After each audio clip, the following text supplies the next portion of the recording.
Guys welcome back to another video. तो guys इस video में हम लोग एक मार्केट रिसर्च एजेंसी के बारे में डिस्कस करने वाले हैं। ये जो कंपनी है बुक वैल्यू से सस्ते में ट्रेड कर रही है। उसके साथ साथ अगर बात करें तो 24% प्रोमोटर होल्डिंग इंक्रीज़ हुआ है लास्ट क्वार्टर में। लास्ट मतलब जून के क्वार्टर में 24% प्रोमोटर होल्डिंग इंक्रीज़ क्या है। अगर ये सब कैलकुलेट करने के बाद हम आप जैसे छोटे मोटे रिटेलर्स की पैसा कितना परसेंट लगा हुआ है, वो 34 to 35% के बीच में लगा हुआ है। मतलब ऑलमोस्ट 35% या 34% अप्रॉक्सीमेट आप लोग पकड़ के चल सकते हो। कितना एग्जैक्ट फिगर तब जब मैं आप लोग फंडामेंटल एनालिसिस डिटेल में करूँगा तब मैं आप लोग को दिखा दूंगा।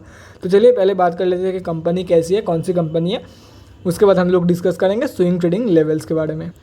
तो गाइज़ यहाँ पे आप लोग कंपनी का नेम देख सकते हो, कंपनी क्या करती है वो भी देख सकते हो आप लोग यहाँ पे। उसके बाद बात करें मार्केट कैप की, तो मार्केट कैप ऑलमोस्ट 9 करोड़ की मार्केट कैप निकल के आ रही है कंपनी में। और आरओसी जो है वो भी नेगेटिव में है, और थोड़ी बहुत नहीं, बहुत ही मतलब -60%, और आरओई -92%।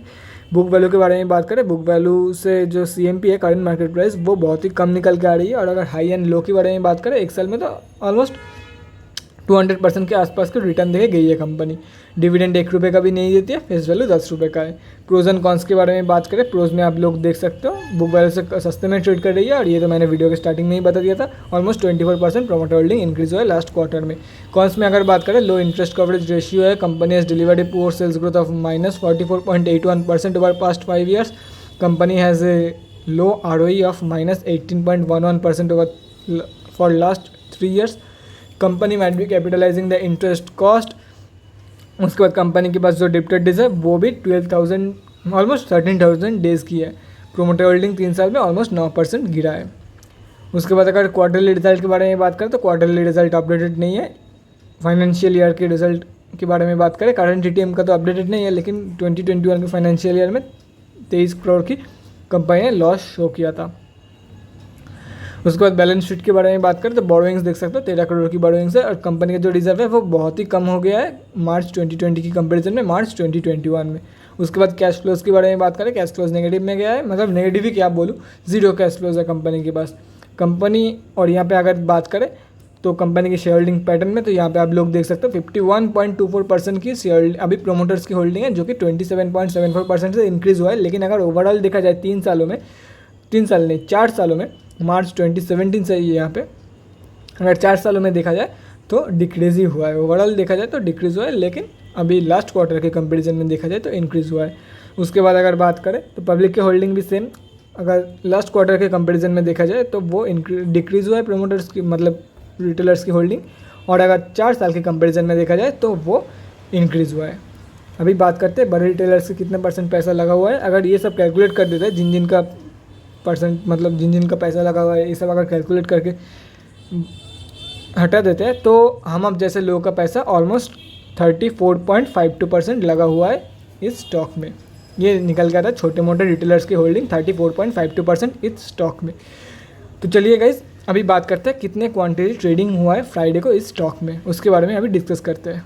तो गाइज यहाँ पे आप लोग BSE के वेबसाइट में आ चुके हैं। यहाँ पे आप लोग देख सकते हो 36,000 क्वांटिटी ट्रेड हुआ है, जिसमें से 25,800 क्वांटिटी डिलीवरी क्वांटिटी निकल के आ रही है। उसके बाद अगर बात करें तो ये निकल के आ रहा है 71.67% of the total traded quantity. तो चलिए अभी इंपॉर्टेंट टॉपिक पे आता है कि कहाँ पे स्विंग, अगर आप लोग स्विंग ट्रेडिंग लेना चाहते हो तो कहाँ पे बाई करके चल सकते हो, क्या उसकी टारगेट रहने वाली है।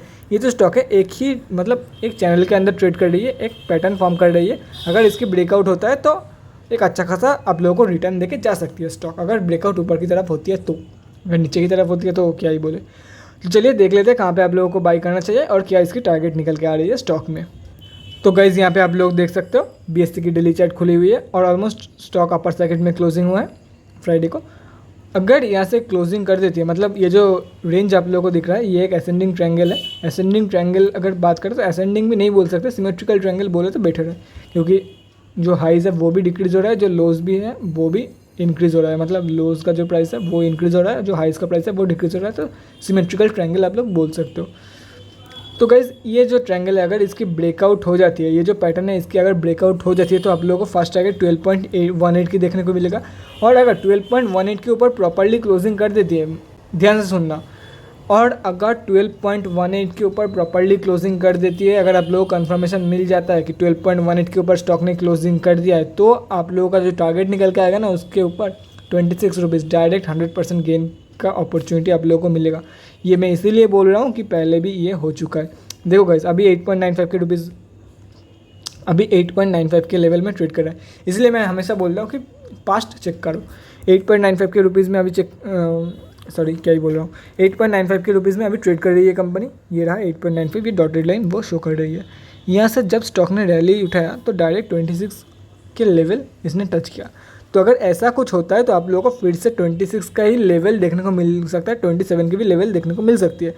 लेकिन गाइस 12.18 के पास एक बार सतर्क हो जाना, क्योंकि यहाँ पे एक रेजिस्टेंस एरिया है, तो एक बार रिटेस्ट भी ले सकती है कंपनी और फिर से ऊपर भी जा सकती है। तो गाइस देखो, आप लोगों के सामने दो अपॉर्चुनिटी है। मैं फिर से एक बार बड़ा कर देता हूँ स्टॉक को, चार्ट को। तो गाइस आप लोगों के सामने दो अपॉर्चुनिटी है, आइदर ब्रेकआउट के बाद एंटर कर जाओ, ब्रेकआउट कंफर्मेशन के बाद एंटर कर जाओ for the targets of 12.18 and 26 to 27 के रेंज के लिए। अदरवाइज आप लोग ये भी कर सकते हो कि 12.18 के ऊपर जब भी क्लोजिंग करती है स्टॉक, तब आप लोग बाई कर लेना for the targets of 26 and 27 के रेंज के लिए बाई कर लेना। जब 12.18 के ऊपर ये स्टॉक क्लोजिंग कर देगी तब आप लोग बाई कर लेना। तो चलिए अभी बात करते हैं कि अगर नीचे की तरफ ब्रेकआउट देती है, तो अगर नीचे की तरफ ब्रेकआउट देती है ये स्टॉक, तो आप लोगों को बाई करना है ड्यूरिंग बाउंस बैक, कंफर्मेशन के बाद बाउंस बैक, कंफर्मेशन के बाद ही आप लोगों को बाई करना है for the targets of 12.18 and 12.18 के ऊपर आप लोगों को तो पता ही है 26.1 का एक रेजिस्टेंस एरिया है। 26 to 27 के लेवल के बीच में एक रेजिस्टेंस एरिया है, वहाँ पे रेजिस्टेंस जोन आप लोग बोल सकते हो। ये हो गया बेसिकली स्विंग ट्रेडिंग लेवल। अगर देखो, अगर 12.18 के ऊपर क्लोजिंग करती है तो आप लोगों के पास एक अच्छा खासा अपॉर्चुनिटी मिल जाएगा, 100% प्लस आप लोगों को पैसा गेन करने का एक अच्छा खासा अपॉर्चुनिटी आप लोगों के लिए तैयार हुआ बैठा है यहाँ पे। इसके बीच में कोई भी डिस्टेंस नहीं है, 12 एंड 27 के रेंज के बीच में, 12 या 26 जो भी आप लोग समझे, मतलब जो भी आप लोग बोलना चाहते हो बोल सकते हो। 12 एंड 26 के लेवल के बीच में कोई भी सच कोई भी रेजिस्टेंस एरिया नहीं निकल के आ रही है। तो अगर 12.18 के ऊपर प्रॉपर्ली क्लोजिंग कर देती है स्टॉक, हो सकता है कि 12.18 के टाइम पे, देखो गाइस, अगर 12.18 के आसपास, तो अगर कोई बंदा अभी ब्रेकआउट के टाइम पे नहीं बाई कर रहा है तो 12.18 के आसपास तो आप उन लोगों को एंट्री करने का मौका ज़रूर मिल जाएगा उन लोगों को। और 26 के लेवल के लिए वो लोग बाई करके चल सकते। तो अभी आता है जो लोग, ये जो ब्रेकआउट है इसके बाद, अगर ब्रेकआउट कन्फर्मेशन के बाद जो लोग एंटर कर रहे हैं, क्या आप लोगों में से बहुत लोग पूछ सकते हो क्या भाई मैं 12.18 के बाद होल्ड करूँ, 12.18 जब टारगेट अचीव करा देगा तब क्या मैं होल्ड करूँ? क्योंकि यहाँ पर भी अगर बात किया जाए तो यहाँ पर भी ये जो स्टॉक है वो 12.18 से नीचे गिर गया था। तो देखो गाइस, मेरा एक ही आंसर रहेगा, अगर आप लोगों को लगता है कि 12.18 के बाद रिस्क लेके होल्ड करना वर्थ इट रहेगा तो बाई कर लेना, क्योंकि इसका जो 12.18 और इसका जो ब्रेकआउट कन्फर्मेशन होते होते आप लोग को 10 रुपये हो जाएगा, 10 क्या 11 रुपये भी हो सकता है। लेकिन मुझे लग रहा है कि 10.5 के पहले आप लोगों को ब्रेकआउट कन्फर्मेशन का पता चल जाना चाहिए, एटलीस्ट 11 रुपये से पहले तो पता चल ही जाना चाहिए। तो गाइस देखो, अगर आप लोगों को लगता है कि 100% गेन के लिए रिस्क लेना वर्थ इट रहेगा, क्योंकि आप लोग को लॉस नहीं होगा, कट टू कट मतलब प्राइस टू प्राइस आप लोग सेल करके भी निकल सकते हो, आप लोग को मौका मिलेगा प्राइस टू प्राइस सेल करके निकलने की। तो मैं यही बोलूँगा, अगर आप लोगों को लगता है कि रिस्क लेना वर्थ इट रहेगा, क्योंकि देखो वहाँ पर लॉस भी हो सकता है, क्योंकि इसका जो इन दोनों के बीच का जो आपका जो एंट्री प्राइस और जो टारगेट का डिस्टेंस है वो बहुत ही ज़्यादा कम रहेगा यहाँ पे। अगर 2 दिन बाद भी अगर आप लोग लेट कर लेते, मतलब 2 दिन भी अगर लेट करते हो तो आप लोगों को लॉस हो सकता है।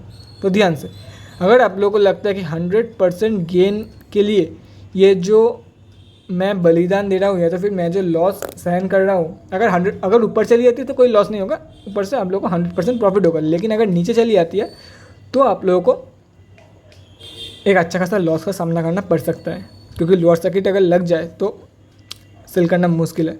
तो अगर आप लोग बाई करना चाहते हो तो बाई करो, 12.18 के टाइम पे अगर एग्जिट करके निकल जाना चाहते हो तो निकल जाओ।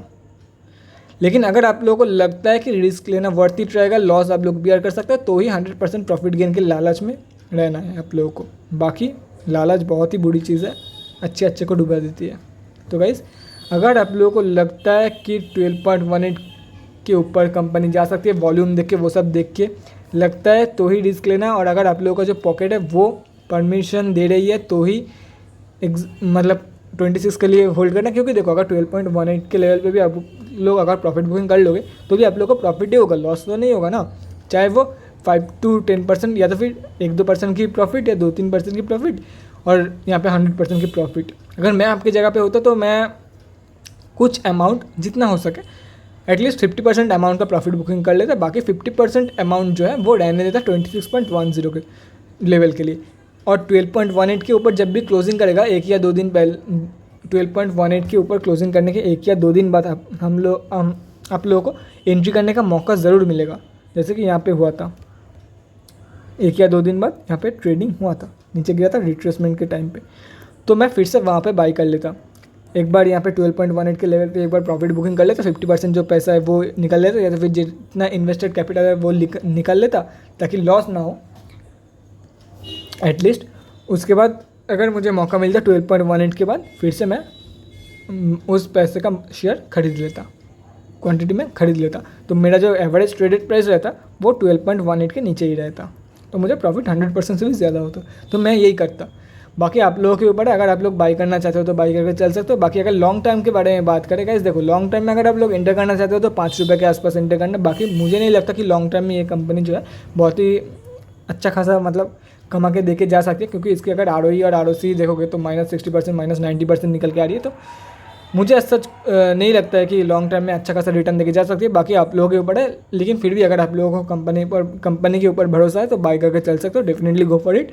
और अगर बाई करना ही है तो 5 रुपये के आसपास बाई करना लॉन्ग टर्म के लिए, ताकि आप लोगों का जो प्रॉफिट है वो मैक्सिमाइज हो सके।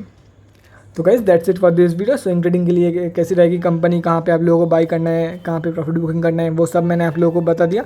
लॉन्ग टर्म में मेरे पॉइंट ऑफ व्यू से कैसी है कंपनी, अगर मैं लॉन्ग टर्म के लिए बाई करती तो कहाँ पे बाई करता, वो भी मैंने आप लोगों को बता दिया। बाकी आप लोगों के ऊपर है कहाँ पे बाई करना है, कहाँ पे सेल करना है, कैसे ट्रेड लेना है, इंट्राडे लेना है, लॉन्ग टर्म के लिए लेना है, शॉर्ट टर्म के लिए लेना है, या तो फिर स्विंग ट्रेड लेना है, वो आप लोगों के ऊपर डिपेंड करती है। आफ्टर ऑल आपका पैसा है, आप लोगों को ज़्यादा अच्छे से समझ में आएगी। तो guys that's it for this video. अगले वीडियो में मिलते हैं guys. Thanks for watching and keep supporting. और गाइज अगर आप लोगों के मन में कोई भी डाउट है स्टॉक मार्केट या किसी भी स्टॉक से रिलेटेड, तो कमेंट सेक्शन में कमेंट करके मुझसे पूछ सकते हो, या तो फिर मेरे इंस्टाग्राम का लिंक आप लोगों को डिस्क्रिप्शन बॉक्स में मिल जाएगा, जाके वहाँ पर भी मुझे DM कर सकते हो for an 1-on-1 conversation. Thanks again for watching guys, bye guys and stay safe.